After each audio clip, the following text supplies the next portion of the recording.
Bienvenidos a esta sesión correspondiente a la unidad temática número 1 del programa de formación Análisis Financiero. La unidad se denomina Visión Global de las Finanzas y el Análisis Financiero. Por lo tanto, el día de hoy la idea es abordar los aspectos generales de las finanzas y la importancia del análisis financiero para la toma de decisiones a nivel empresarial. Entonces, vamos a iniciar con el concepto de las finanzas. Entonces, tenemos que las finanzas son una rama de la economía que se ocupa de la administración del dinero. Resulta que las finanzas no se aplican solamente a nivel empresarial, también podemos hablar de las finanzas personales. Y es ahí donde en el ámbito cotidiano nosotros tenemos que tomar decisiones con respecto a cómo vamos a administrar nuestros ingresos, es decir, cómo los vamos a distribuir entre nuestros gastos, ¿cierto? Entonces, los ingresos de una persona natural pues provienen de su salario, de prestación de servicios, etcétera. Y esos ingresos tenemos que distribuirlos en gastos tales como el arrendamiento, o si se está pagando una vivienda, entonces la cuota del crédito de vivienda, que si tenemos hijos, entonces que el colegio de los hijos, también lo que es el mercado, etcétera, ¿cierto? Que el transporte, todo eso hace parte de los gastos que en la cotidianidad tenemos.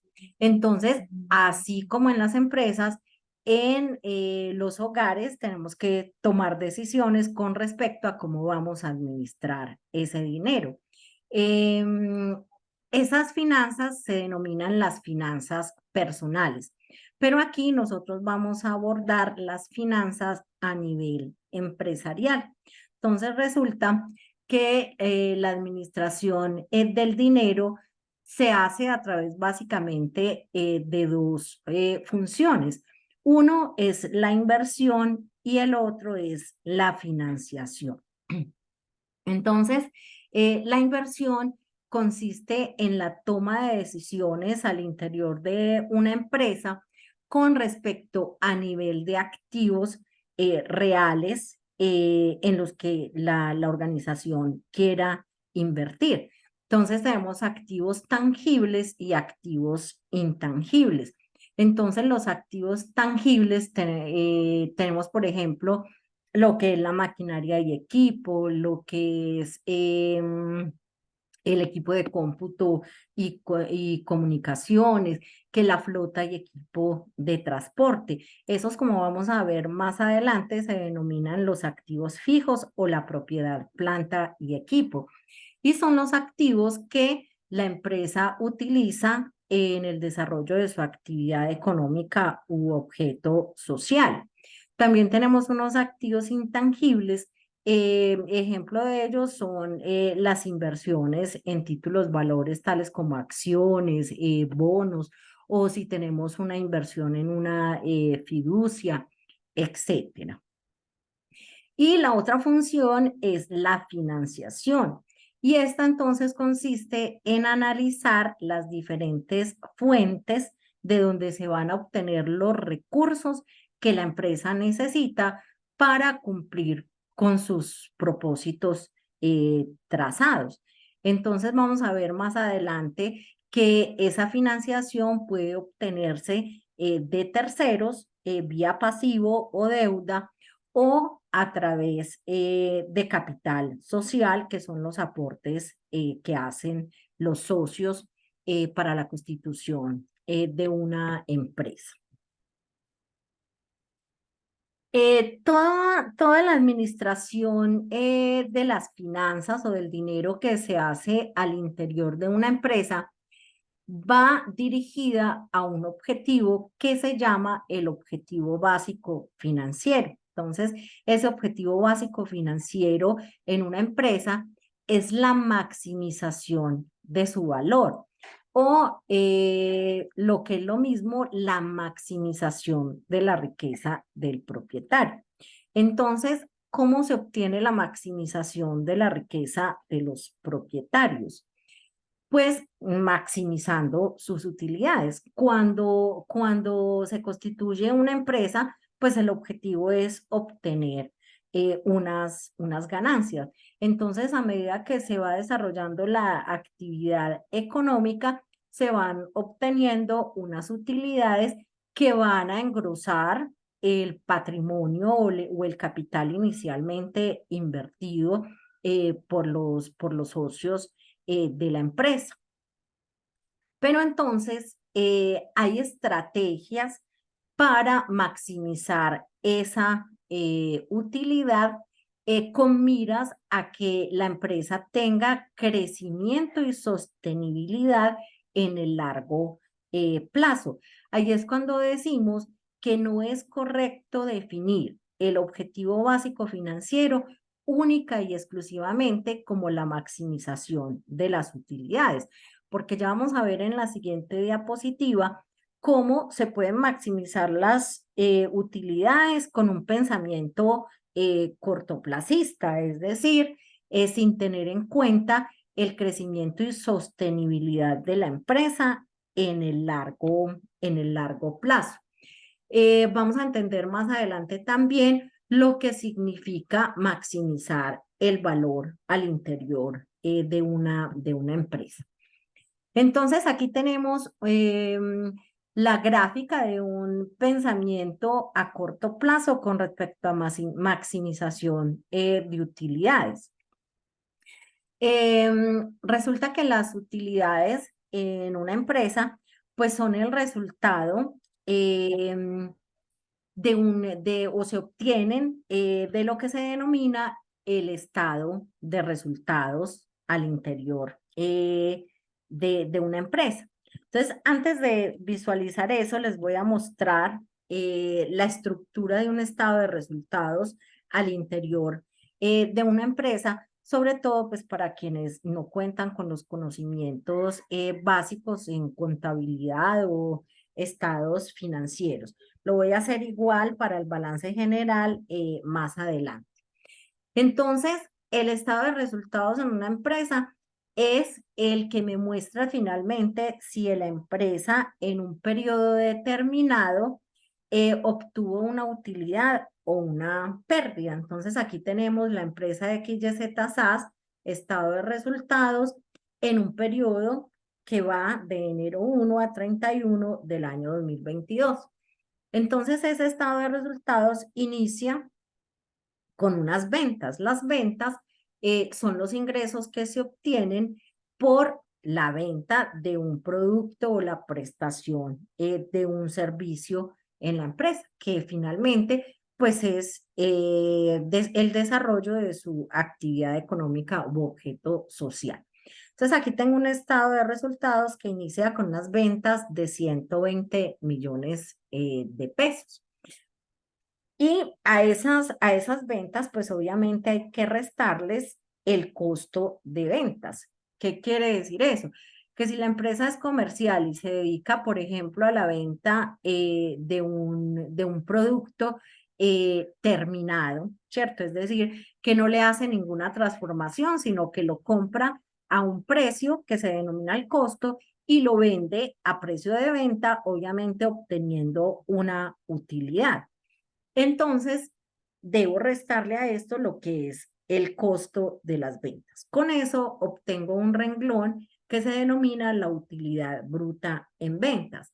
Pero resulta que la empresa, para poder comercializar este producto no solo incurre en el costo de ventas, que es el costo de la mercancía que compra para luego revender, sino que también incurre en unos gastos de administración, unos gastos de ventas, ¿cierto? Gastos de administración, gastos de ventas, unos gastos no operacionales también. Entonces, por ejemplo, en el caso de los gastos de administración, tenemos lo que son los gastos de personal, que honorarios, que impuestos, contribuciones y afiliaciones, seguros, servicios, gastos legales, mantenimiento y reparaciones, depreciación y otros gastos, ¿cierto? Entonces, también tengo los gastos operacionales de ventas, que son los que están directamente relacionados con la comercialización del producto. Entonces, si la empresa tiene una planta de vendedores, entonces esos gastos se denominan de ventas porque están relacionados directamente con esa área, con el área comercial. Comisiones a vendedores, publicidad, propaganda y promoción. Entonces, cuando a esta utilidad bruta en ventas, nosotros le restamos los gastos operacionales de administración y los gastos operacionales de ventas, obtenemos un rubro que se denomina utilidad operacional. Luego, les decía que también puede la empresa incurrir en los gastos que se denominan gastos no operacionales, tales como los gastos financieros, cuyo ejemplo pueden ser los intereses que se paguen por un préstamo, es decir, por la financiación. Y puede tener unos ingresos no operacionales, que quiere decir que aunque no provienen precisamente de la explotación del objeto principal de la empresa, pues los obtiene. Es el caso de los rendimientos financieros cuando tenemos una inversión o una rentabilidad, aunque es mínima, de una cuenta de ahorros, ¿cierto? Eso puede ser un ingreso no operacional. Luego, cuando a esta utilidad operacional le restamos los gastos no operacionales y le sumamos estos ingresos no operacionales, obtenemos una utilidad antes de impuestos. A esa utilidad antes de impuestos, pues hay que guardarle un poquito para la DIAN. Entonces tenemos la provisión de impuesto de renta. Y por último, cuando a esa utilidad antes de impuestos le resto la provisión de impuesto de renta, obtengo la denominada utilidad del ejercicio. Entonces, ya conociendo un poco lo que es la estructura de un estado de resultados y viendo cómo se obtiene la utilidad en una empresa, entonces vamos a mirar acá cómo la empresa con un pensamiento a corto plazo podría decir, bueno, yo puedo maximizar mi utilidad subiendo el precio de venta, ¿cierto? Altos precios de venta. ¿Por qué no es viable esa opción? Primero, pues porque estamos en un mercado de oferta y demanda, y si la empresa pues tiene unos altos precios, muy seguramente mis clientes, al notar un incremento significativo en los precios, pues se van a desplazar a otro proveedor, ¿cierto? Puede que en el corto plazo esa sea una estrategia que funcione, subir el precio de venta, pero a la larga mis clientes se van a ir desplazando hacia la competencia. También puedo decir, bueno, en el caso de una empresa manufacturera que transforma materia prima, podría decir, bueno, otra forma para reducir el costo de producción y ventas, pues sería comprar materias primas de baja calidad, por lo tanto, a un menor precio. O también puedo contratar mano de obra barata, pero no calificada, reducción de personal, ¿sí? Disminución del servicio postventa, disminución del mantenimiento y control de la maquinaria y todo eso, ¿cierto? Entonces, eso, al subir el precio de venta y disminuir los costos y gastos, puede que en el corto plazo sí me incremente las utilidades. Pero la pregunta es, ¿de esta forma garantiza la empresa crecimiento y sostenibilidad? es decir, permanencia en el largo plazo? La respuesta es no. Por eso, las finanzas nos proveen una serie de herramientas que nos permiten alcanzar ese objetivo básico financiero, que recordemos es maximizar el valor de las empresas y por ende, pues, aumentar la riqueza de los propietarios, pero de una forma que garantiza sostenibilidad en el largo plazo. Y esas estrategias son las que vamos a ir mirando a lo largo de la exposición. Bueno, ahora, la clasificación de las decisiones en una empresa, desde el punto de vista financiero, podríamos decir que son las decisiones de inversión, las decisiones de financiación y las decisiones de dividendos o de reparto de utilidades. Ya vamos a ver que las decisiones de inversión están directamente relacionadas con el balance general, específicamente con los activos de la empresa. Las decisiones de financiación que decíamos que es analizar y decidir cuáles son las fuentes de financiación que la empresa va a utilizar para poder llevar a cabo la inversión y por ende pues el desarrollo de su objeto social, tienen que ver con el balance general también, pero ya con lo que se denominan los pasivos. Y por último, las decisiones de dividendos o de reparto de utilidades tienen que ver con si se reparten o no las utilidades que se obtienen con el ejercicio de la actividad económica, ¿sí?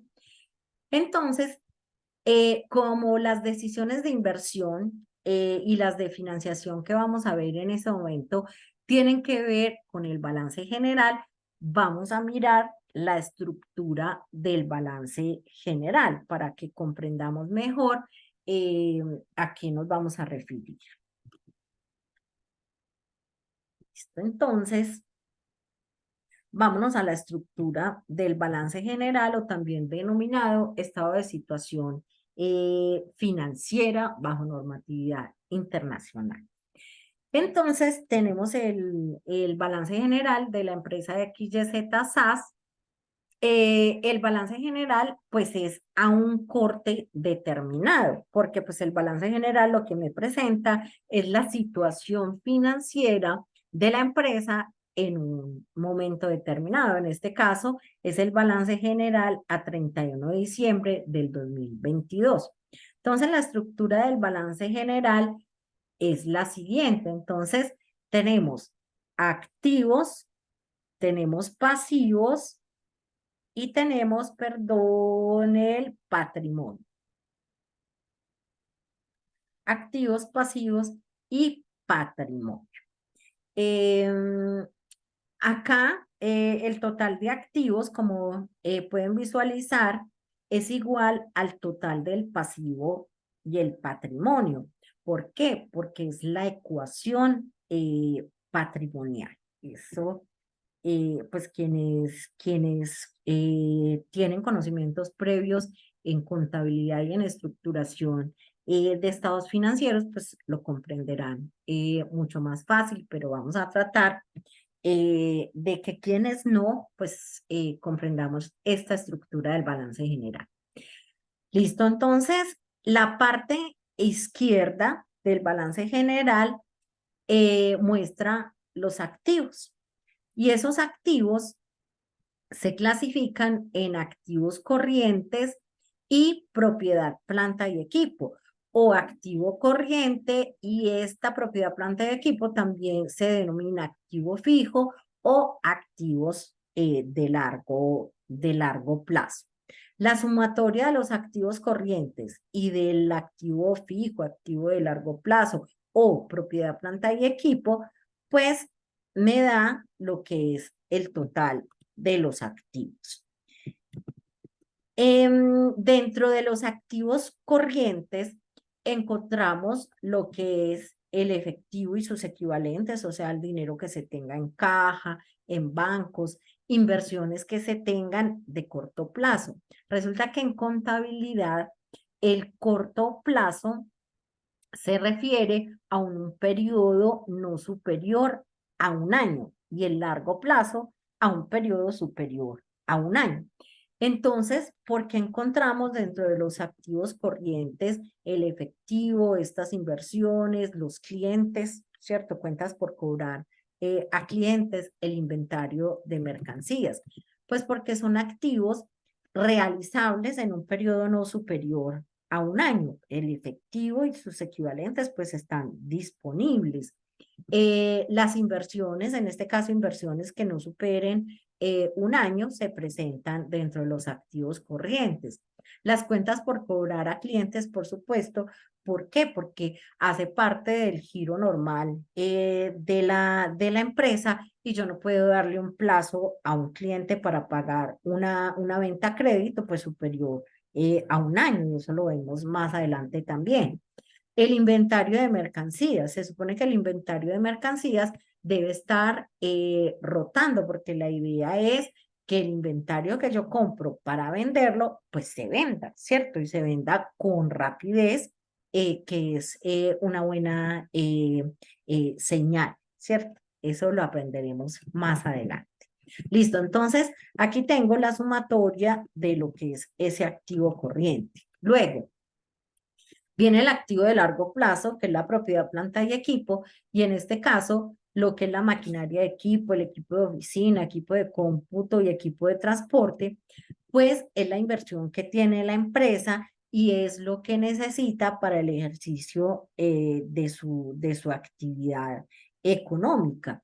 Y aparece, pues obvio, como largo plazo, primero pues porque no está, una empresa no compra una maquinaria y equipo para venderla dentro del giro normal de sus actividades. La compra, al igual que el equipo de oficina, el equipo de cómputo, el equipo de transporte, la compra para poder ejercer su actividad económica, que si bien posteriormente, al cabo de los años, se puede vender alguna maquinaria, porque digamos, no la vamos a renovar, entonces esta que es de segunda la vamos a vender y vamos a obtener una ganancia, o puede que no haya ganancia, ¿cierto? Pero queremos renovar la maquinaria, se puede hacer, pero eso obviamente no está contemplado o no es el objetivo cuando la empresa compra propiedad, planta y equipo. Y acá un concepto de depreciación acumulada, que es el deterioro que sufren estos activos con el tiempo y por eso se presenta negativa, es decir, restando del valor de los activos. Y ya la sumatoria de eso, pues me da la propiedad, planta y equipo. Y entonces, sumando el activo corriente, que ya vimos que es, y la propiedad, planta y equipo, pues obtengo el total de los activos. De otra parte, y lo vamos a mirar de una vez, están los pasivos. Entonces, hay dos formas de financiar estos activos, ¿cierto? Los activos de una empresa podemos decir que se refieren a la inversión que tiene la empresa. Y esa inversión en activos solo tiene dos únicas formas de financiarse. Y es a través del pasivo, es decir, deudas, con terceros, es decir, proveedores, sí, proveedores que no, que básicamente se refieren a quienes nos venden la mercancía. En este caso, tengo un inventario de mercancías y se lo compro ¿a quién? A un proveedor, y ese proveedor me da plazo. Tengo otros costos y gastos por pagar que se refieren a deudas, por ejemplo, por honorarios, por servicios públicos, por seguros, etcétera, ¿cierto? Retención por pagar, ¿cierto? Un impuesto, IVA por pagar, impuesto de renta por pagar, unas obligaciones laborales por pagar. Entonces, así como hay activo corriente, hay pasivo corriente. Y también el pasivo corriente se refiere a aquellas deudas que son exigibles en un periodo no superior a un año. Un proveedor no me da un plazo de un año, ¿cierto? Un servicio público no me espera un año, ¿sí? Ese es el pasivo corriente. Y hay también pasivo a largo plazo, ¿sí? Entonces, el pasivo a largo plazo son aquellas deudas exigibles en un periodo superior a un año. Entonces, yo puedo tener una obligación con un banco cuyo plazo para pagarla pues sea superior a un año. Una deuda con socios puede ser superior a un año. Entonces, tengo pasivo de largo plazo. Cuando sumo el pasivo de corto plazo o corriente y el de largo plazo, obtengo el total de los pasivos, el total de deuda que tiene la empresa. Entonces, los pasivos con terceros son una forma de financiar que los activos, ¿sí? Pero hay una segunda forma que es a través del patrimonio, es decir, del capital social, ¿sí? Que es el que aportan los socios cuando constituyen la empresa. Entonces hablamos de capital social, en este caso de 45 millones. Esto se convierte en la inversión inicial que hacen los socios para constituir la empresa. Y ese patrimonio, a medida que la empresa ejerce su actividad económica, como decíamos antes, pues el objetivo es obtener una utilidad. Entonces, ese patrimonio se va incrementando, ¿sí? Ese capital social que constituye parte del patrimonio se va incrementando con las utilidades que se van obteniendo, ¿sí? Pero también se puede ir disminuyendo si en lugar de una utilidad se obtiene una pérdida. Entonces, yo puedo financiar los activos, que son la inversión, vía patrimonio, es decir, inversión de los socios, y vía pasivos, es decir, deuda con terceros. Y el total del pasivo y el patrimonio me da igual al total de activos, ¿sí? Esto pues por la denominada ecuación patrimonial que mencionábamos ahora. Listo.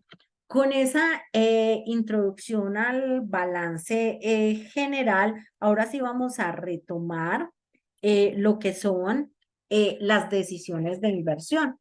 Entonces recordemos que las decisiones de inversión se relacionan o afectan el lado izquierdo del balance general de la empresa, que les mostré que son los activos, ¿sí? Entonces las decisiones de inversión van directamente relacionadas con los activos. Entonces dice, la decisión más trascendental que se toma en una empresa es la referente a la determinación de su tamaño, es decir, del volumen total de los activos que la empresa va a tener para operar. Entonces ya hablábamos de la propiedad, planta y equipo, pero hace parte también de ese activo las cuentas por cobrar, los inventarios, ¿sí?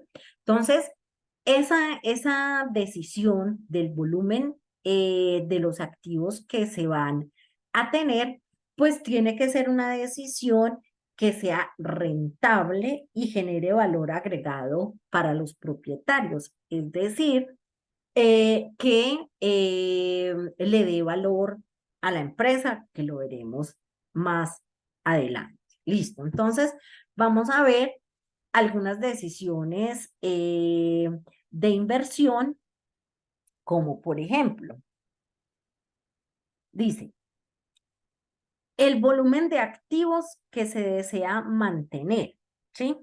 Entonces, ahí hablamos de la estructura de la planta física. Entonces, por ejemplo, la administración puede optar por tener 3 máquinas trabajando un turno de 8 horas o una máquina trabajando 3 turnos.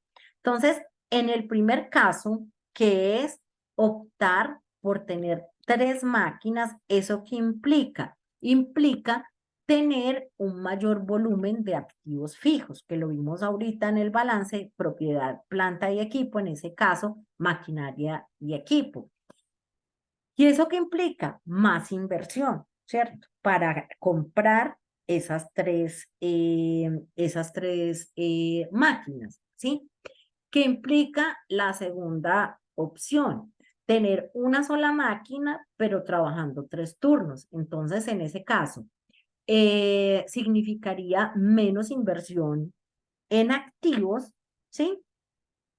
Pero también tendríamos que hablar de un impacto en la utilidad, es decir, en el estado de resultados, porque si tengo una sola máquina trabajando 3 turnos, pues voy a requerir o bien más personal o voy a incurrir en mayores costos como pago de horas extras, recargos nocturnos y corro un riesgo adicional es que teniendo una sola máquina, pues pueda fallar porque pues no se le da el mantenimiento adecuado y se pueda frenar la producción, ¿cierto? Entonces, ahí nos enfrentamos a una decisión de inversión que habrá que tomar, ¿sí?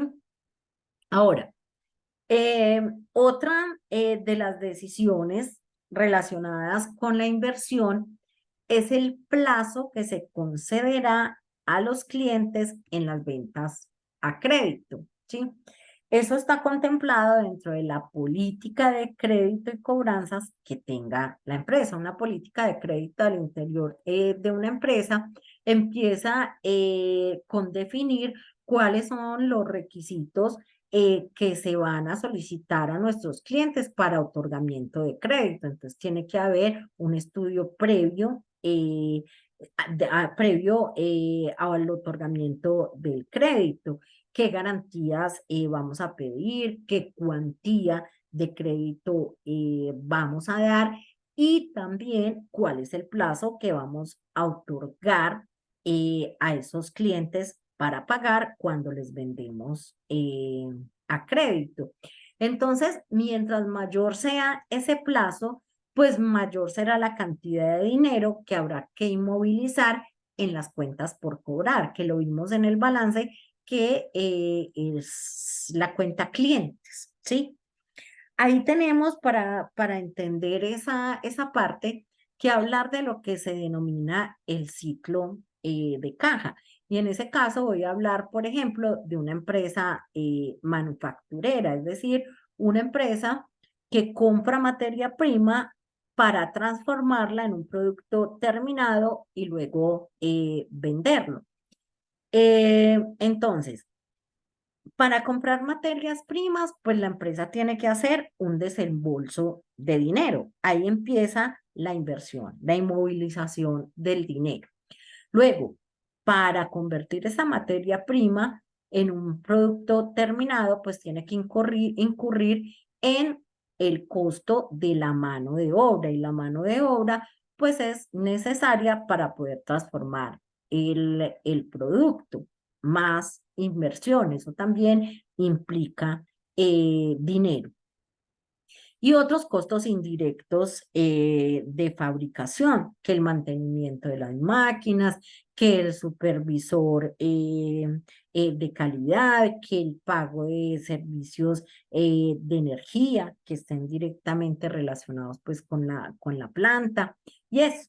Entonces, una vez se tiene ese producto terminado y ya se ha incurrido en desembolsos de dinero, pues hay que venderlo. Y vimos en el estado de resultados que hay unos gastos relacionados con la venta. Entonces, comisiones, ¿sí?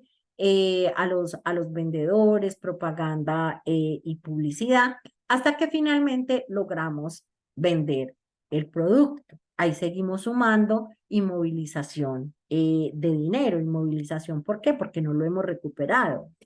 Entonces logramos vender, pero es que vendemos a crédito, ¿sí? Y según la política de crédito de la empresa, el recaudo de ese dinero solo se va a hacer en 30 o 45 días, por ejemplo. Entonces, todo ese tiempo, mientras se recaudan esas cuentas por cobrar, cuenta, porque es dinero inmovilizado, dinero que la empresa tuvo que sacar, desembolsar y solo retorna nuevamente a la empresa, obviamente con la utilidad que genera la venta, única y exclusivamente cuando se recaudan las cuentas por cobrar. Entonces, ahí viene la relación con el análisis financiero, ¿cierto? ¿Qué es lo que vamos a ver? Resulta que dentro de los indicadores financieros que abordaremos en la segunda unidad temática, vamos a ver uno que se llama rotación de cartera. Entonces, resulta que la rotación de cartera me dice cada cuánto la empresa está recaudando la cartera, es decir, cada cuánto eh, retorna el efectivo.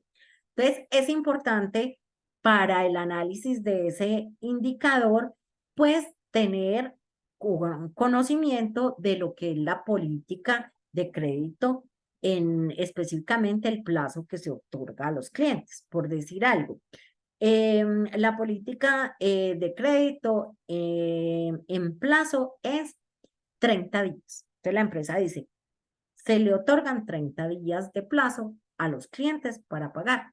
Entonces resulta que yo voy y aplico el indicador rotación de cartera al que estaba haciendo referencia y resulta que ese indicador me da 45, 48 días. ¿Qué quiere decir eso?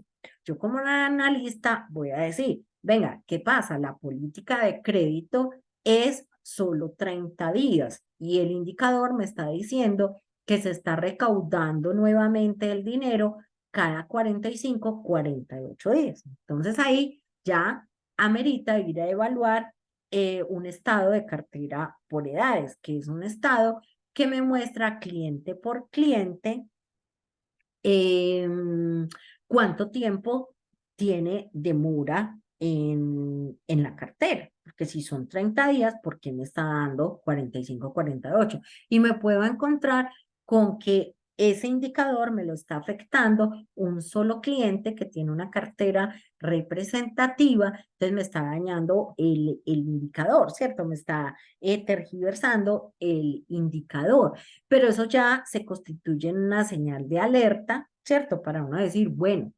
estamos haciendo o no gestión de cartera. ¿Por qué? Porque es que es dinero que está inmovilizado y yo no puedo dejar perder la cartera porque yo ya invertí un dinero que solo voy a recuperar con la utilidad cuando se haga efectiva la recuperación de esa cuenta eh, por cobrar, ¿sí? Otro aspecto relacionado con esto es tener en cuenta el plazo que a mí me dan los proveedores, ¿cierto? Porque dijimos, listo, yo compro materia prima y los proveedores me dan un plazo, ¿sí? La idea sería siempre que como mínimo el plazo que yo otorgue a mis clientes, es decir, para en las cuentas por cobrar, si es de 30 días, como mínimo yo obtenga el mismo plazo con mis proveedores, ¿sí? Porque si digamos que, por ejemplo, yo le otorgo 30 días de plazo a mis clientes para que me paguen y los proveedores a mí no me dan 15, sino 15 días o les tengo que pagar de contado. Entonces, se supone que con lo que yo recaude de las cuentas por cobrar, tengo que ir evacuando cuentas por pagar, en este caso, proveedores. Lo ideal en finanzas es que el plazo que me dan los proveedores sea mayor al que yo le doy a mis clientes para tener como un espacio que me ayude con la liquidez, que es otro grupo de los indicadores que vamos a ver en la segunda unidad temática. Así también vamos a ver indicadores, hay uno de rotación de proveedores, que me indica cada cuánto le estoy pagando yo a mis proveedores. Bueno, otro tipo de decisión a nivel de inversión tiene que ver con la cantidad de inventario que la empresa va a tener. Si es una empresa manufacturera, tendrá tres tipos de inventarios. Uno que es la materia prima, otro que será un inventario de producto en proceso, es decir, producto que aunque no está terminado, pues ya se ha gastado o consumido una serie de recursos en materia prima, por ejemplo, y en costo indirecto de fabricación, aunque no esté totalmente terminado. Y el inventario de producto terminado, pues que es el que está listo para la venta. Entonces, aquí también hay que tomar decisiones de cuál es el volumen que se va a tener, por decir algo. El inventario de materia prima debería ir planeado o directamente relacionado con un presupuesto de ventas, ¿sí? ¿Cuánto voy a vender? ¿Cuánta materia prima voy a necesitar para poder cubrir las unidades que voy a vender? Y tendrá que tener, pues, como un colchoncito, ¿cierto? No tiene que ser exactamente igual, pero debe ser eh, analizado. Para eso se utilizan lo que son los presupuestos de producción, que es otra herramienta de toma de decisiones que se utiliza en finanzas o de apoyo a la planeación. Porque es importante tener controlado el tamaño de los inventarios. Por lo mismo, porque yo no puedo invertir dinero, ¿cierto? Yo voy a comprar materias primas y yo tengo una bodega llena de materia prima y resulta que la producción está bajita, ¿sí? Entonces, esa materia prima está inmovilizada en una bodega y ¿qué hay ahí? Dinero invertido en una cantidad de inventario de materia prima que no está rotando, es decir, que no se está involucrando en la producción, ¿sí? Lo mismo el producto terminado. ¿Qué pasa si yo tengo las bodegas llenas de producto y no estoy vendiendo? ¿Sí?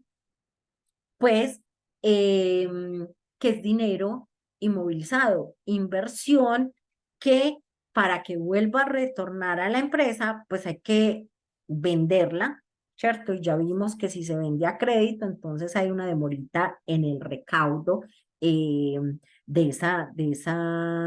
de esa inversión. Entonces, la producción tiene que ser también planificada. Yo no, y además, ¿qué pasa también?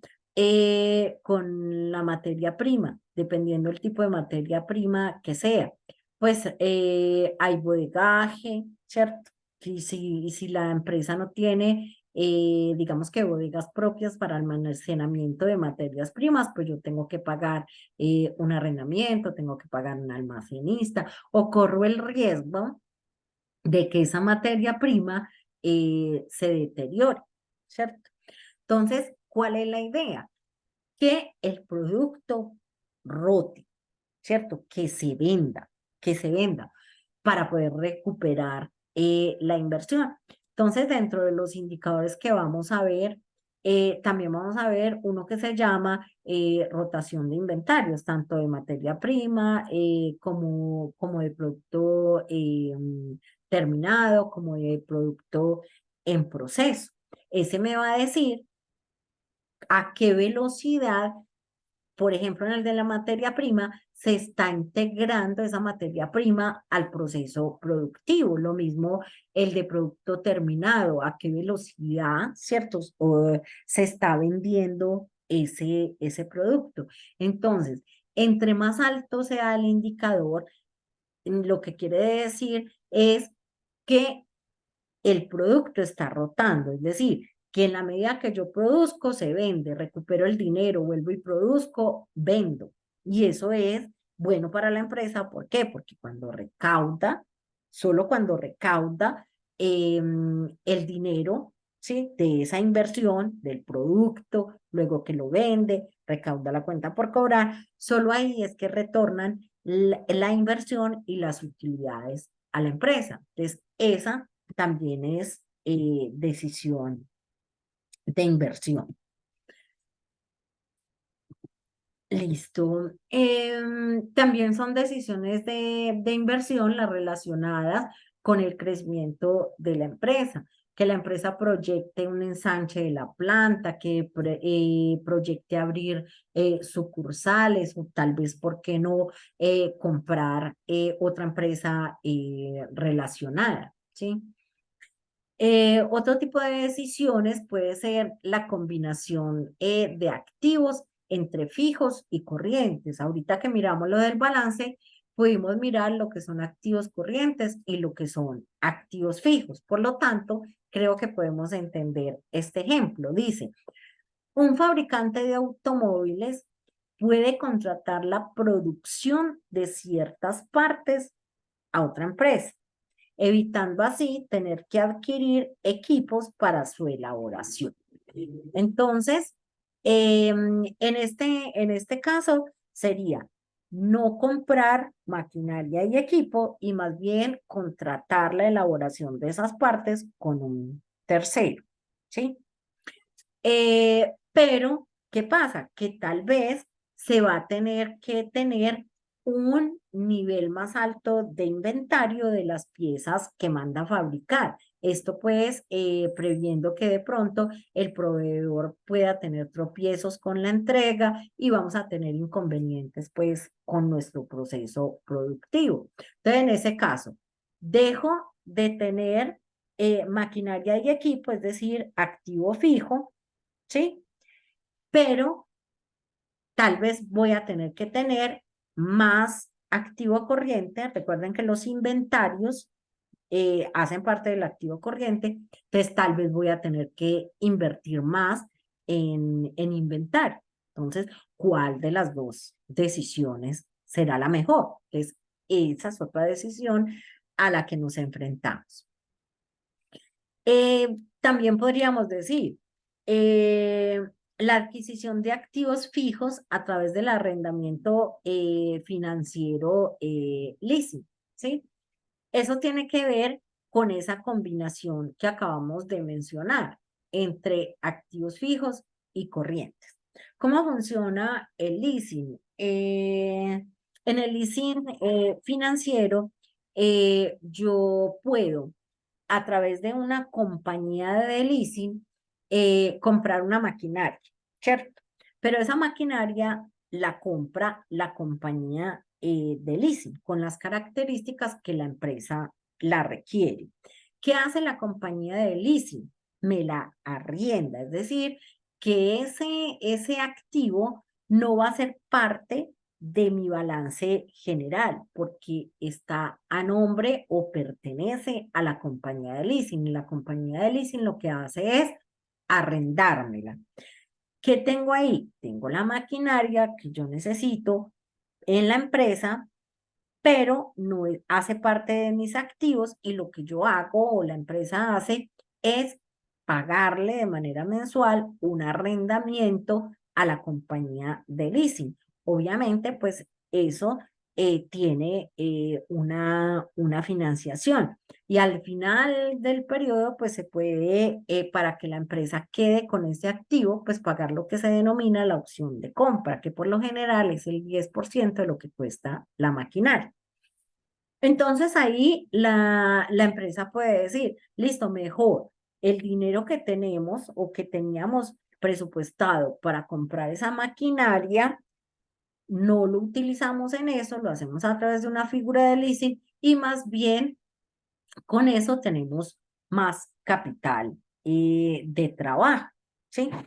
Entonces, ¿qué es el capital de trabajo? Contablemente y el cálculo se hace tomando el activo corriente, ¿sí? Que lo vimos en el balance, y restándole el pasivo corriente. Eso, así se determina el capital de trabajo. Y básicamente el capital de trabajo es el que la empresa necesita para operar, ¿cierto? Entonces, capital de trabajo para comprar materia prima o para comprar inventario, ¿cierto? Inventario pues de mercancía cuando la empresa es comercial, ¿cierto? Que no se dedica a la manufactura, sino que simplemente compra un producto terminado y lo revende, ¿sí? Entonces, como vemos, las decisiones de inversión se refieren a la cantidad de capital de trabajo, ¿cierto? Lo que la empresa necesita para estar operando, ¿cierto? Para la compra de inventarios, como lo decía, para financiar las cuentas por cobrar a los clientes, porque como les digo, eh, darle crédito a los clientes implica que la empresa inmovilice dinero. ¿Y de dónde lo saca? Eso es capital de trabajo. Y también, como lo decíamos, con la cantidad de activos fijos que la empresa va a tener para operar. Esa cantidad de activos, ¿sí? A mantener está relacionada con el riesgo que los propietarios desean asumir, lo cual afecta su rentabilidad. Entonces, para que entendamos la relación entre el volumen de activos y la rentabilidad, eh, vamos a hablar de un indicador que se llama rentabilidad del activo, ¿sí? Rentabilidad del activo. ¿Cómo se calcula ese indicador? Se coge la utilidad del ejercicio, ¿cierto? La utilidad neta del ejercicio, que de dónde sale del estado de resultados. Y esa utilidad la dividimos entre el total del activo y se multiplica por 100 para obtener un porcentaje, ¿sí? Entonces, si yo tengo, eso es una división, ¿cierto? Entonces, si yo tengo una utilidad, por decir algo, de 10 millones, vamos a mirarlo acá en el Excel, ¿cierto? Entonces, aquí a un ladito. Entonces, a lo que hago referencia es a esto. Entonces, digamos, rentabilidad de la. Entonces, dijimos que escoger la utilidad neta, entonces hagámoslo acá, estado de resultados, la utilidad neta fueron 29.900.000. Y eso lo vamos a dividir entre el total del activo, ¿sí? El total del activo acá son 145 millones, ¿sí? Total del activo que incluye activo corriente y propiedad, planta y equipo. Entonces, en el Excel, decía yo ahorita que se multiplica por 100, en el Excel eso equivale a aplicarle a esto modelo porcentual, ¿sí? Entonces, quiere decir que tengo una rentabilidad del activo del 21%, ¿sí? ¿Qué pasaría si yo disminuyo el total de los activos que necesito para operar? Entonces, hagámoslo acá. Digamos que no tengo maquinaria de equipo por 21.400.000, sino que solamente tengo 10 millones en maquinaria de equipo. Un ejemplo acá. ¿Cierto? Al disminuir el total de activos y la utilidad permaneciendo igual, ¿qué pasa? La rentabilidad del activo sube, ¿sí?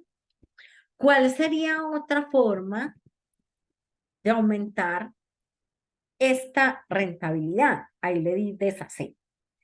¿Qué sería la otra? Listo, opero con el mismo volumen de activos que tengo ahorita, pero incremento las utilidades, ¿cierto? Vamos a ser más eficientes en el negocio. Vamos a obtener más utilidades con el mismo nivel de activos, utilizando alguna estrategia de ventas, ¿sí? Vamos a incrementar la utilidad. Entonces, digamos que la utilidad no van a ser 29.900.000, voy a borrar esta acá, sino que esa utilidad va a ser de 40 millones, pero con el mismo volumen de activos. Entonces, miren que la rentabilidad del activo se incrementó. ¿A cuánto? Al 28%, ¿sí? Deshacer. Ahora, vamos a decir, listo, no vamos a buscar eficiencia en cuanto a disminución de volumen de activos con la propiedad, planta y equipo. Vamos a buscarla disminuyendo las cuentas por cobrar a clientes. Entonces, por ejemplo, digamos que aquí dentro de estos clientes hay una cartera que no se le ha hecho gestión de cartera, ¿sí? Y que esa cartera es de 15 millones. Miren, tengo 45 millones y tengo una cartera quedada de varios clientes y es de 15 millones. ¿Qué pasaría con la rentabilidad del activo si yo no tuviera esos 45 millones y solo 30 millones de cuentas por cobrar? Esa rentabilidad del activo inmediatamente subiría, ¿cierto? Bueno, es algo así.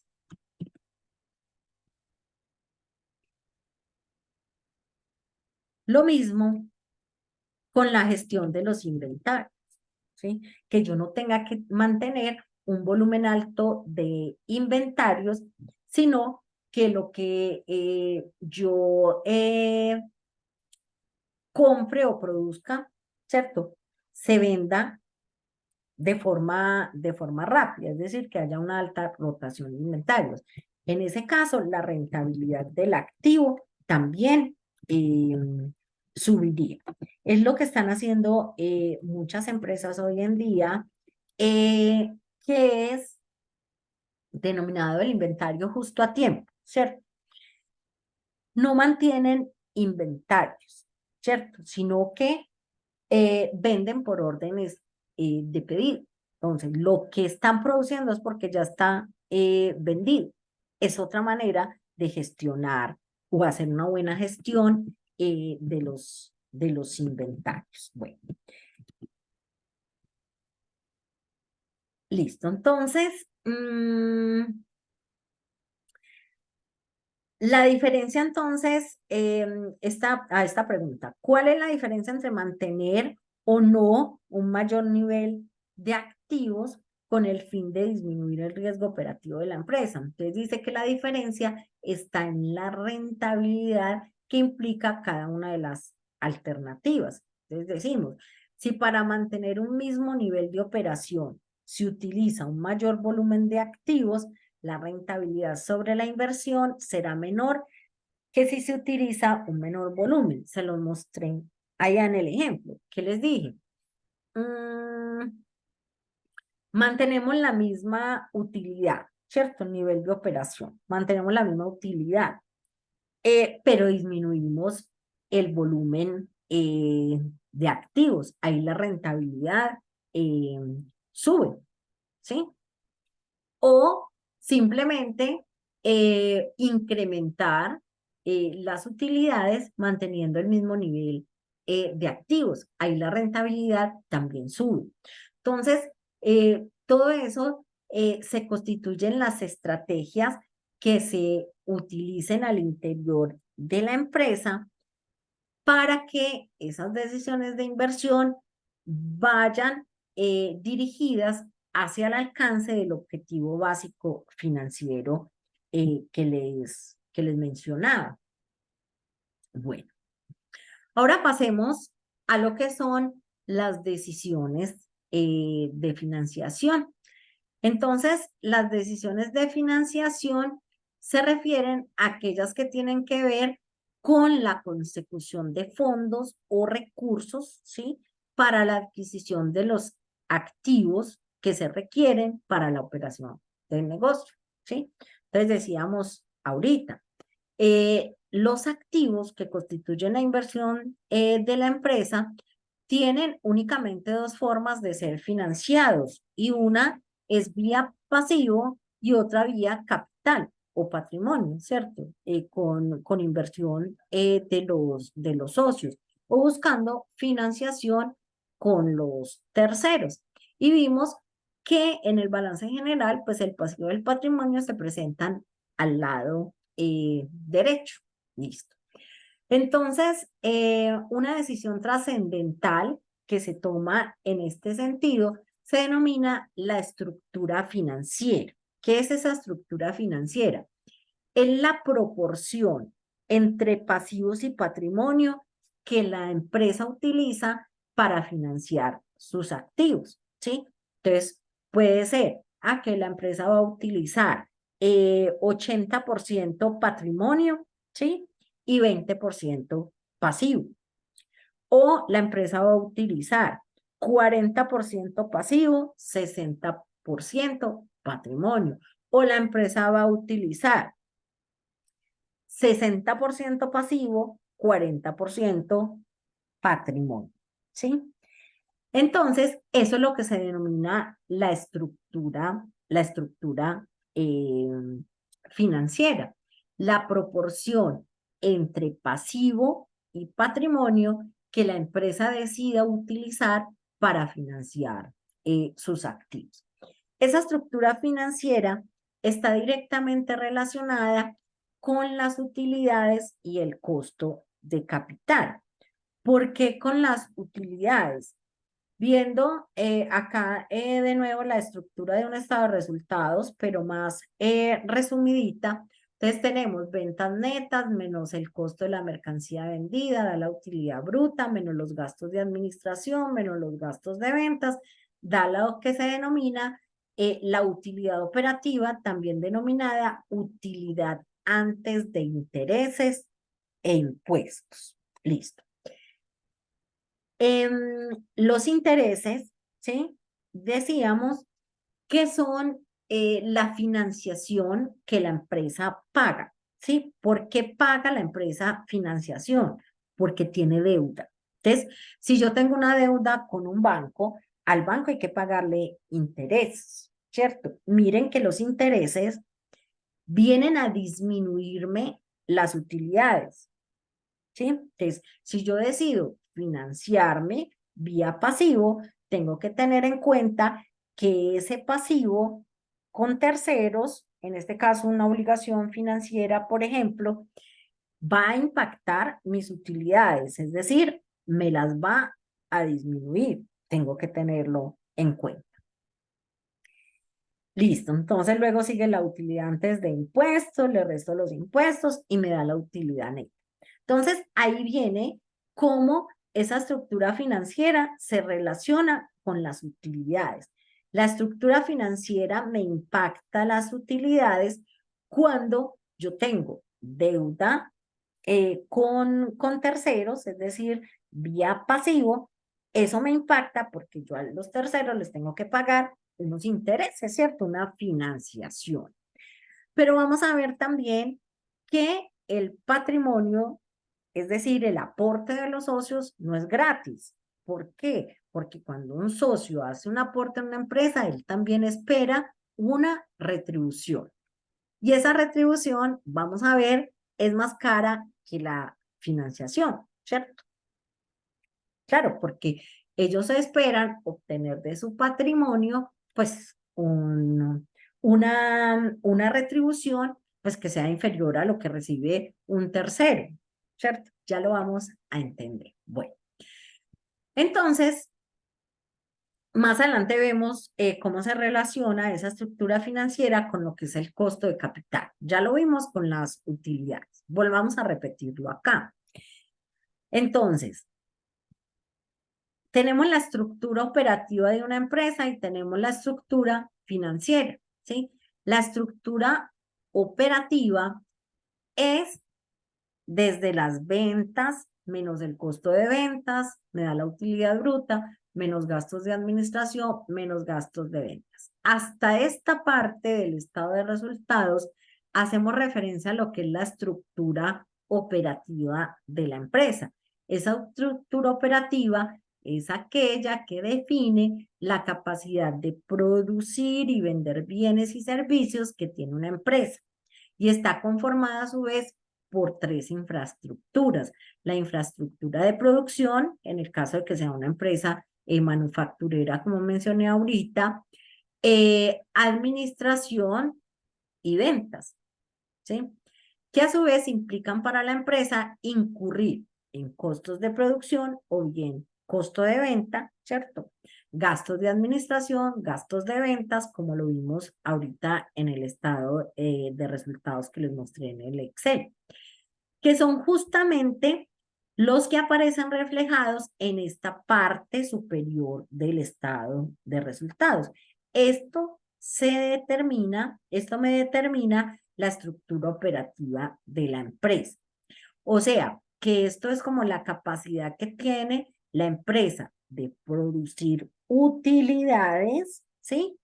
Independientemente de la forma como esté financiada, ¿cierto? Independiente si es que la financian todos los socios con aportes de capital o si es financiada un porcentaje con pasivo, o sea, con terceros o, ¿cierto? Y con patrimonio, independiente de cómo esté financiada, esa es la estructura operativa.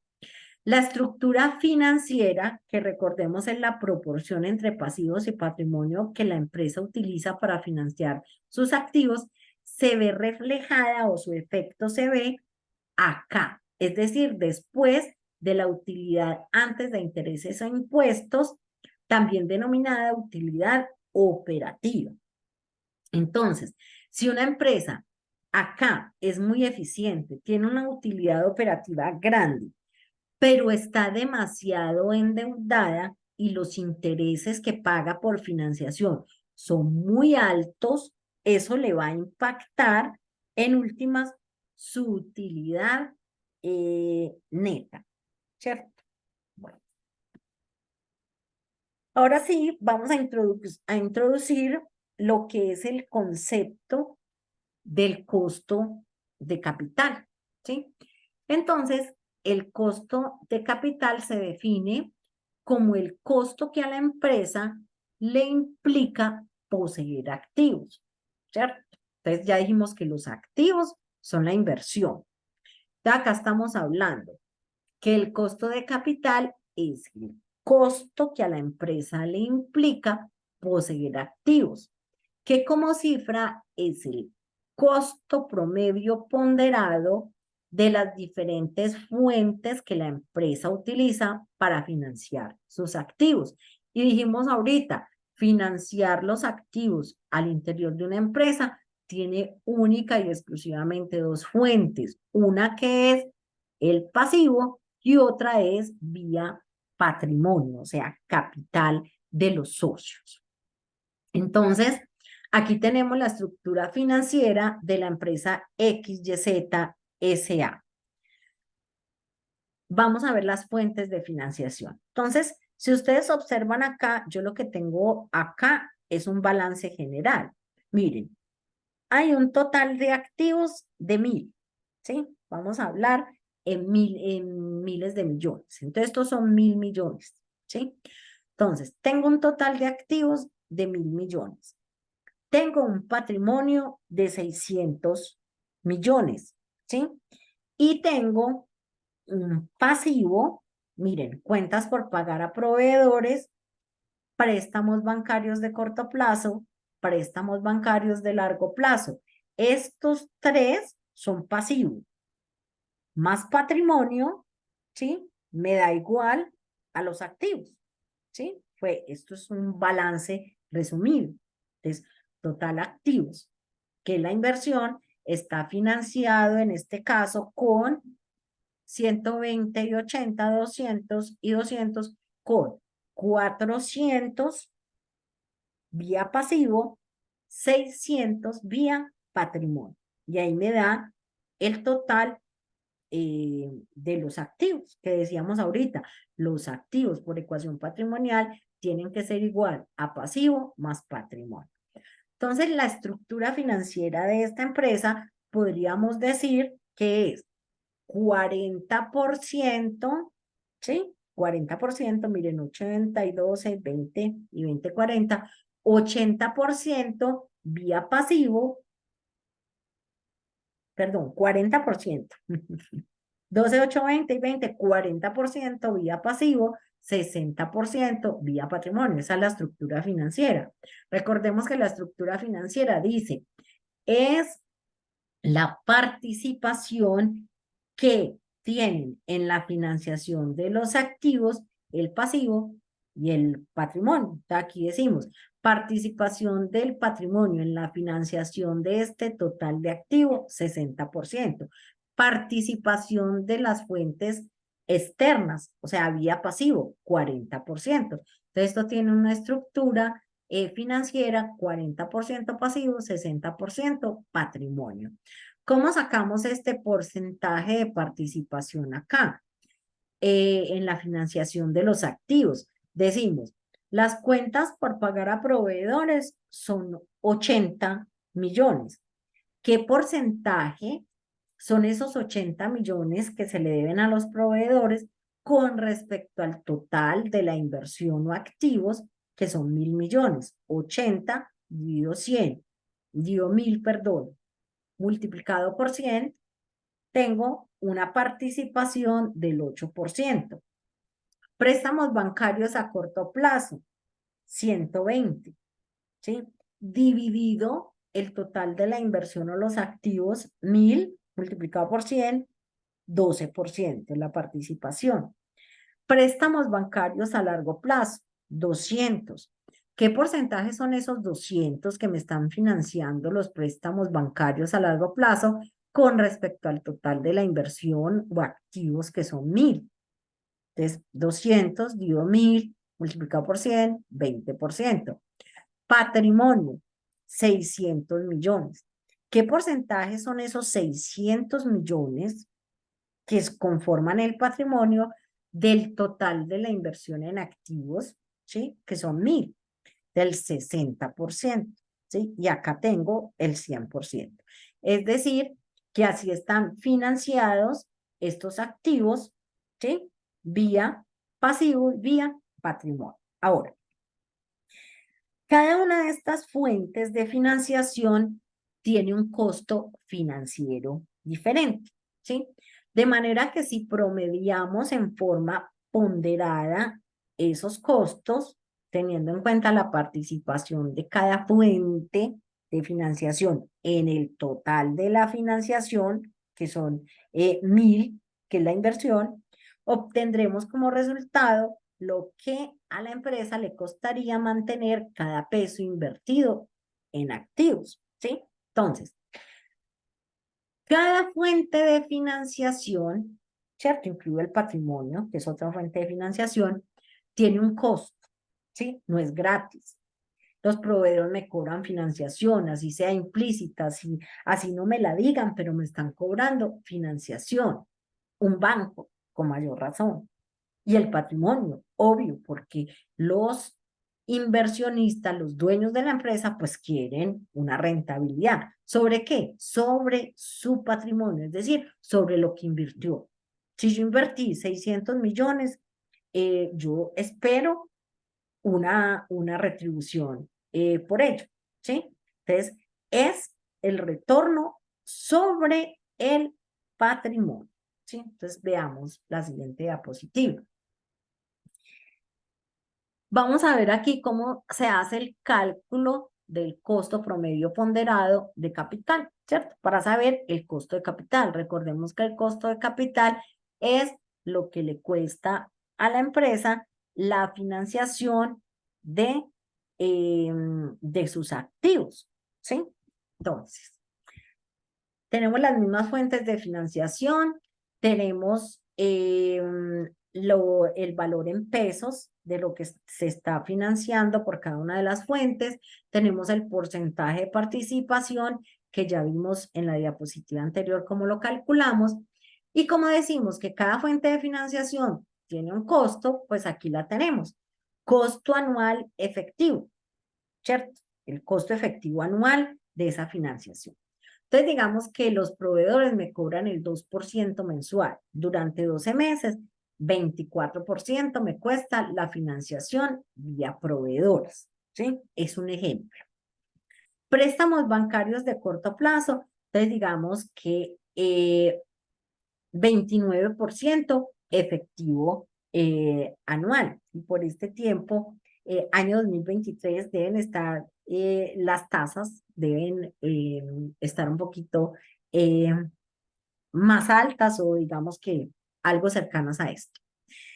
Un préstamo bancario de largo plazo, 36%. Sabemos que préstamos a largo plazo pues son más costosos que los préstamos de corto plazo, porque obvio hay más riesgo en un préstamo de largo plazo, ¿sí? Y el patrimonio, 40%. ¿Qué quiere decir? Que los accionistas, los dueños de la empresa, están esperando un retorno sobre su inversión, ¿sí? Es decir, sobre el patrimonio que ellos invirtieron, ellos esperan un retorno del 40% sobre su patrimonio. Ojo, no estoy hablando del 40% sobre las utilidades que del negocio, no, estoy hablando del 40% sobre su inversión inicial. Ellos esperan que estos 600 millones de pesos que invirtieron acá tengan un retorno del 40, por ciento, ¿sí? Entonces vamos a ver. Como hay que sacar es la ponderación, entonces la ponderación se saca multiplicando el porcentaje de participación de cada una de las fuentes por su costo efectivo, ¿sí? Entonces, ponderación de cuentas por pagar, multiplico 8% por 24% y eso me da una ponderación de 1.92. Préstamos bancarios, multiplico el porcentaje de participación por su costo efectivo anual, o sea, 12% por 29%, les da 3.48%. Préstamos bancarios a largo plazo, porcentaje de participación, 20% por 36%, costo anual efectivo, me da 7.2%. Y por último, patrimonio, porcentaje de participación, 60%, costo efectivo anual, 40%, 60% por 40% me da una ponderación del 24%. Sumo estas ponderaciones y me da 36,6% de costo de capital. ¿Qué quiere decir eso? ¿Sí? Que 36,6%, que es este total ponderado, es lo que a la empresa le cuesta financiar todos sus activos. Es decir, que a la empresa le cuesta financiar estos 1.000 millones de activos, le cuesta financiarlos el 36,6%. Y esta financiación, observen que incluye el retorno de los propietarios, ¿cierto? Listo. Dicho de otra forma, entonces, es el costo de mantener cada peso que tengan activos, ¿sí? Entonces, si cada peso cuesta el 36,6%, es porque cada peso debe dar como mínimo rendimiento el 36,6%, es decir, su costo de capital, ¿sí? ¿Qué es eso? Dice, bueno, si a esta empresa le cuesta financiar, ¿sí? Estos activos, el 36,6%, la rentabilidad mínima que deben dar estos 1.000 millones de activos debe ser igual a 36,6%. ¿Por qué?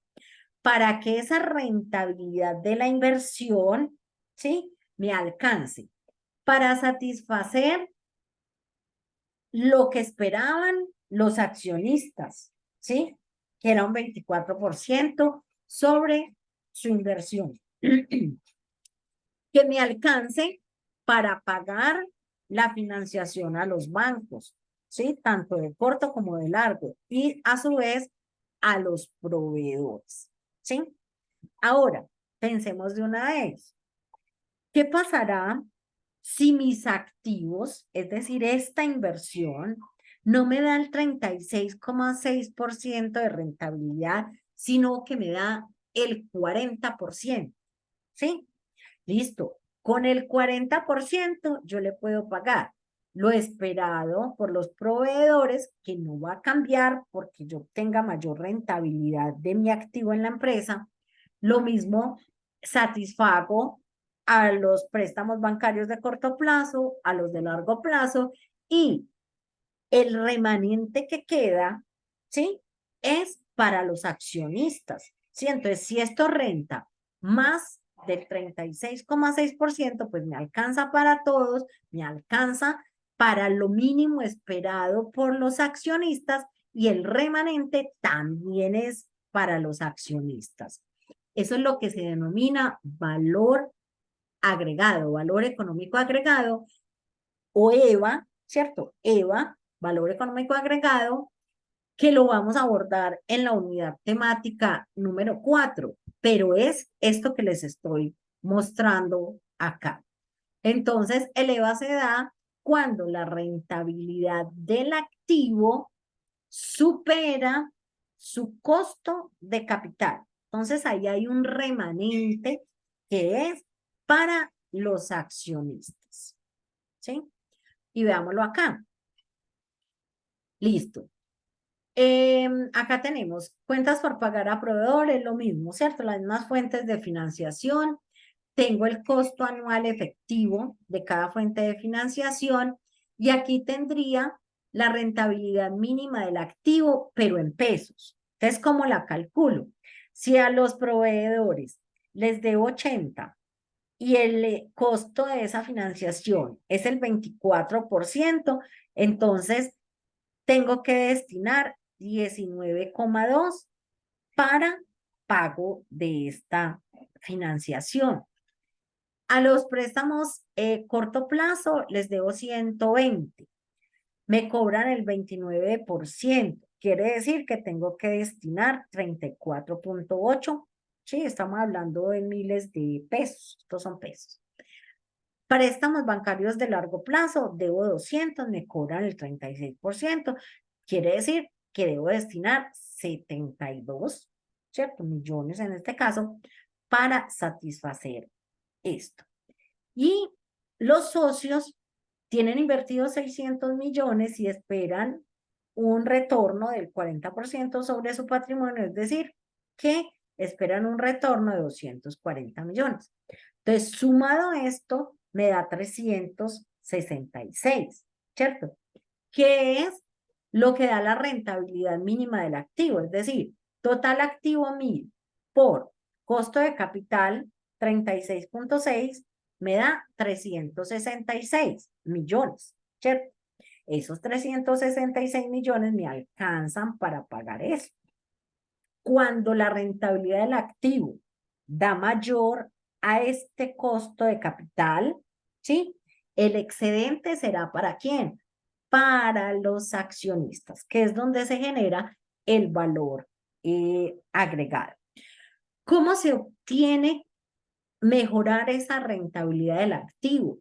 A través de decisiones adecuadas, acertadas, con respecto a inversión y a financiación, que es lo que hemos visto hasta ahora. Y para eso tenemos herramientas como el análisis financiero, como vamos a ver en la segunda unidad temática, análisis financiero que lo puedo hacer con análisis vertical y horizontal, tanto del estado de resultados como del balance general, a través de la aplicación de indicadores, a través del cálculo del EVA, ¿cierto? Que lo vamos a ver en la unidad 4, utilizando herramientas como la matemática financiera, que en el caso de elegir una opción de financiación me permite determinar cuál es la que menos costo financiero tiene,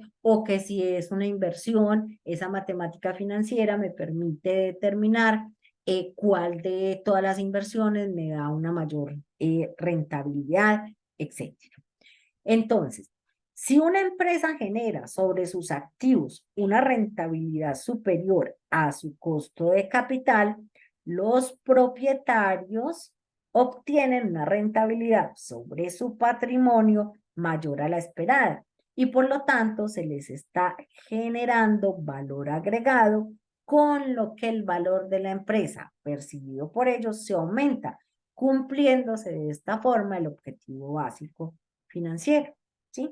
Dijimos que el objetivo básico financiero, recordemos, es la maximización del valor de la empresa, o lo que es lo mismo, la maximización de la riqueza de sus propietarios. ¿Sí? Ese es el objetivo básico financiero. Bueno. Otros aspectos relacionados con las decisiones de financiación está, en este caso, está, por ejemplo, la combinación entre deuda a corto y largo plazo. Entonces dice, si la empresa tiene un alto volumen de activos fijos, es de esperarse que haya una alta proporción de pasivos de largo plazo y de capital propio. ¿Sí? No tendría sentido que estos se financiaran con préstamos a corto plazo, ya que este lapso posiblemente no sea suficiente para que las utilidades que generan dichos activos alcancen a cubrir su costo. ¿Qué quiere decir eso? Que si una empresa se va a endeudar para comprar activos fijos, sea propiedad, planta, equipo, como maquinaria de equipo, flota de equipo de transporte, ¿sí? Que lo haga con deuda de largo plazo, porque posiblemente el retorno de la rentabilidad de ese activo no se va a dar en el corto plazo. También esas decisiones van con respecto a qué fuentes específicas se recurrirá y qué tipo de garantías se ofrecerán. Entonces, si se elige un préstamo bancario ordinario, se deberá elegir una alternativa, la alternativa menos costosa para la empresa, ¿sí? Como lo decía ahorita, para lo cual se utiliza como herramienta la matemática financiera. Recurrir al leasing o arrendamiento financiero, lo expliqué ahorita, arrendar equipos en vez de comprarlos, vender las cuentas por cobrar antes de su vencimiento. Eso se denomina factoring, ¿cierto? El factoring es una modalidad que se utiliza, digamos, para una empresa tiene unas cuentas por cobrar de 100 millones de pesos y digamos que el plazo que da a los clientes es de 60 días, pero solo han transcurrido 30 días y la empresa necesita esa plata ya, ¿sí? Entonces puede recurrir a vender esas cuentas por cobrar, ¿sí? Obviamente tienen que ser cuentas por cobrar de calidad, recuperables. Entonces las vende, obtiene sus 100 millones de pesos ya, o sea, 30 días antes del plazo que otorgó a sus clientes, y obviamente pues eso tiene un costo financiero, porque no es gratis. Me van a cobrar una comisión, pero puedo solucionar el problema de liquidez. Recurrir a compañías de financiamiento comercial con una modalidad denominada aceptaciones bancarias, con el fin de financiar la compra de materias primas o mercancías. Reestructuraciones financieras, ¿cierto? Extensión de plazos de una deuda, o cambiar moneda, deuda en moneda nacional por deuda en moneda extranjera, cuando las perspectivas pues apuntan hacia un bajo ritmo de devaluación de la moneda, pues, etc. Se hablaba también de las decisiones de dividendos o reparto de utilidades, y se relacionan principalmente con la determinación de la proporción que estas utilidades se repartirá entre los socios. No voy pues a ahondar mucho en esto, pero también son decisiones a las que se enfrenta una empresa. ¿Por qué? Porque puede que la empresa dé utilidades que se muestren en el estado de resultados, ¿sí? En el estado de resultados nos dice cuánto nos ganamos, ¿sí? Pero hay que evaluar si esas utilidades que muestra el estado de resultados efectivamente se han convertido en efectivo, ¿cierto? O si están invertidas. ¿Por qué? Porque yo puedo tener utilidades en el estado de resultados, pero resulta que todo lo que vendo, un ejemplo así extremo, resulta que todo lo que yo vendo o la empresa vende es a crédito. Ya vimos que si no se recauda la cartera, nada, puede dar mucha utilidad al estado de resultados, pero todo lo vendo a crédito y si no hago un efectivo recaudo de cartera, no puedo estar seguro de que esa utilidad que me muestra el estado de resultados se ha convertido o ha retornado a la empresa vía efectivo, ¿sí? Puede que sí, se recaude toda la cartera, todo está muy sano, entra el dinero, pero ese dinero se ha utilizado para reinvertir, es decir, está invertido en maquinaria y puede que no haya efectivo para repartir esas utilidades o que en caso de que se repartan esas utilidades en efectivo se podría descapitalizar la empresa. Bueno, en resumen, las funciones de un administrador financiero, ¿cierto? Quien se encarga de las finanzas al interior de una empresa.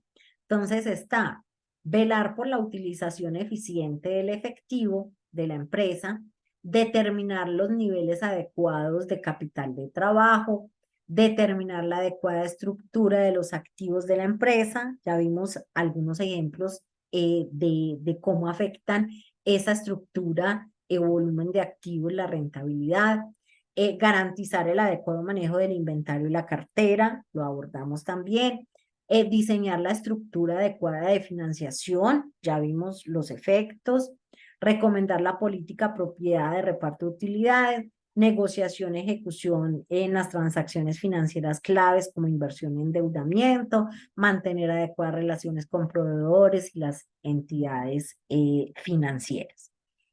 En la segunda unidad temática, como lo mencioné, pues vamos a abordar las herramientas para análisis financiero, como análisis vertical y horizontal, y también indicadores financieros. Entonces, en esta presentación tengo un enlace a un video de YouTube, eh, si quieren adelantarse un poco a la temática de esa segunda unidad.